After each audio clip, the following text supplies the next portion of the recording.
on Thug Notes, Them Panties, Niagara Falling with Madame Bovary by Gustave Flaubert. Mama's boy Charles Bovary, so damn boring, he put my nuts to sleep just thinking about him. Brother eventually hop off his mama's titties, struggle his way through med school, and finally find a job grinding as a scrub-level doctor. One day, mama slang some old beezy named Heloise his way and be like, drop your drawers, son, cause this your new wife. Yeah, she got a stick up her ass, but word on the street is she inherited some fat stacks. So Charlie and Heloise get hitched and move to the boonies. One night, Charlie B drops in at a farmer man's crib to fix his busted ass leg when ba-boom! The farmer's daughter Emma is fine. Woo! Charlie fiending so hard for that ass, he started making shit up just so he can stop by and peep game at Emma's saxalacious booty. Woo! Back home, Heloise get word that some shiesty lawyer jacked all her Benjamins, and bam! Girl drops dead. Now Charlie all cashed out, but hey, at least he's single again, party! So Charlie hoist up his nuts, holler at Emma, and they jump that broom together. But the married life ain't what Emma was expecting. Girl been thinking them cuffs would mean getting high off passion and romance 24/7, like she read in the books. But since chilling with Charles about as romantic as going to the DMV, girl got an itch that Charlie just can't scratch. Basically, she a freak. One night, Emma get a little taste of that baller lifestyle during a party at a fat crib. Emma peeped the scene and her panties immediately hit the floor. Now this is living.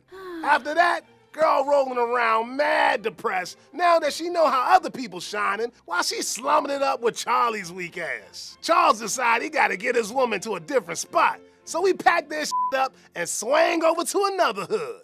One evening, Emma meet Leon, a smooth-talking law student who all about that romance just like she is. Later, Emma pop out a baby girl named Barrett, but the only thing running through this girl's dome is Pimp Daddy Leon. Except Emma don't want society looking at her like she's some kind of rank hoe, so she put her feelings on lock. But it ain't easy not being sleazy, since Emma ain't putting out, and Leon got watermelon nuts by now. Fool like, psh, fuck this, and pieces out the parish. Next thing you know, another creased up player named Rodolphe drops by the crib, takes one look at Emma, and say, yeah, that girl needs to get fucked. Rodolphe start macking on Emma, and it ain't long till they getting buck wild on the reg. Emma's all up on this dude's nuts, wanting to run away with him and shit. Girl get in so deep, she start borrowing ends from some shady cat so she can buy swanky things to impress Rodolphe. But soon Rodolphe like, I done hit it and it's about time to quit it. So when she say, boy, let's run away together and you can hit this every night, he send her a letter saying, nah, girl, I'm good. Thanks, though. Emma gets so toe up, she almost throws herself out the damn window and gets sick as a dog. By the time she recover, Charles buried under the bills she been stacking. So dude borrowed cash from that same shady cat, and now they balls deep in debt. Later, Charles decides to take Emma to the opera, where guess who be chillin'? Motherfucking Leon, who riding so clean now. Next thing you know, Leon and Emma creeping up to a hotel on the DL, where they spend all their time straight freaking on each other, doing it dirty. Thing is, girl keeps throwing cash around to make the affair that much funkier. Girl can't keep her legs closed or her pockets full. Eventually, they both get bored diddling each other's private parts and call it quits. But since she in so deep with the sharks, the fuzz come down on her ass and try to seize all of their shit. When things get desperate, she finds Rodolphe and offers him everything if he'll give her the ends. And I mean everything. At first he stoked to see her, but when he recognized all she want is that cheddar, he say, nah, blood, I already hit that. So she throw back some arsenic. Charles try to save her for a few hours, but she dead. Since Charles ain't got nothing but love for his girl, he sends her out like a G. One day he finds a bunch of love letters from Rodolphe and Leon. Oh shit, she was banging two dudes while I'm working my ass into the ground? Oh, hell no. Shortly after, he dies in his garden, and little Bert, remember her? Gets shipped off the grind at a cotton mill all day, every day. Damn. One of the dankest things about this text right here is the redunculous attention to detail. Word on the street is that Flaubert would spend months just trying to write one damn sentence so that every word serves a purpose. Just check this mad flow right here. But as their outward familiarity grew, she began to be inwardly detached, to hold herself more aloof from him. Charles' conversation was as flat as a street pavement on which everybody's ideas trudged past, whereas man surely should know about everything, excel in a multitude of activities, introduce you to passion in all its force, to life in all its grace, initiate you into all mysteries. But this one had nothing to teach, knew nothing, wanted nothing. He thought she was happy, and she hated him for that placid immobility, that stolen serenity of his for that very happiness which she herself brought him.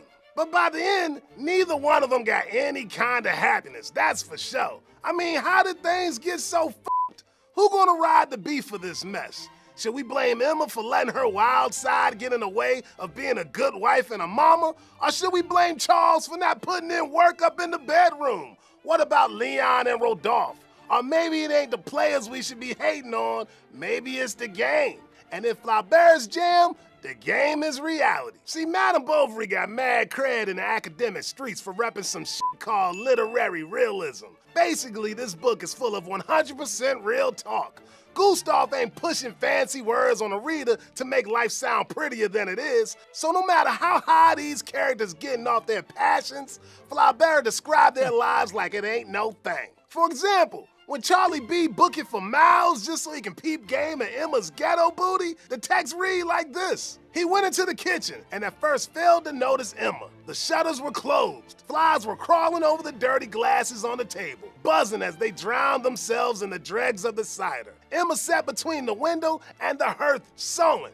She had nothing round her neck and little drops of perspiration stood on her bare shoulders. Only a brother packing a rage and romance boner would bust ass that far just to peep game at a honey. But this passage written like the least romantic thing you ever heard. Flaubert's killer flow repping a bigger theme up in this piece. That beneath whatever romantic idea our characters got going on in their domes, there's reality. And a lot of times, reality don't always jive with your expectations. Charles thinking he got a legit marriage, but on the real, his woman getting wild with multiple dudes behind his back. Emma always thinking that she gonna live that romance life like in them novels, but on the real, she just getting played.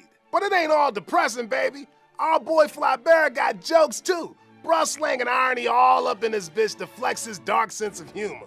For one, during Emma's funeral, Charles make damn sure she getting buried in her wedding dress to rep her purity. Purity? Emma? Bah!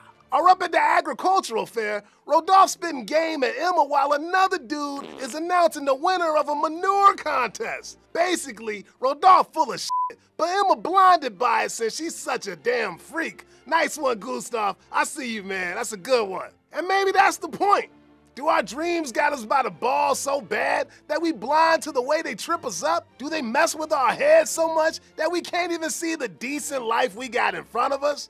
Or maybe it's even more depressing. Maybe Flaubert preaching that no matter how hard we hustle to live our dream life, reality just gonna shit all over it. Should Emma have just set aside her fantasies and settled for that wife life?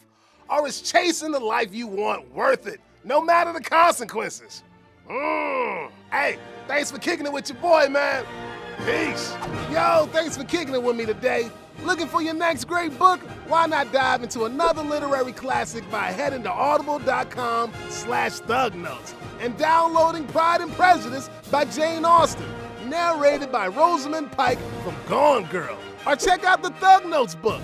It's got detailed breakdowns on 16 literary classics, including Pride and Prejudice. And it's narrated by me, your main man, Sparky Sweets. Audiobooks are a dope way to enjoy great stories while making the time fly, whether you're hustling at the gym or stuck in a long-ass commute.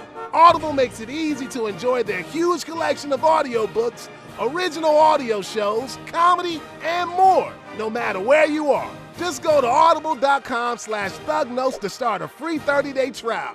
When you sign up, you can pick Pride and Prejudice, Thug Notes, or any book you want.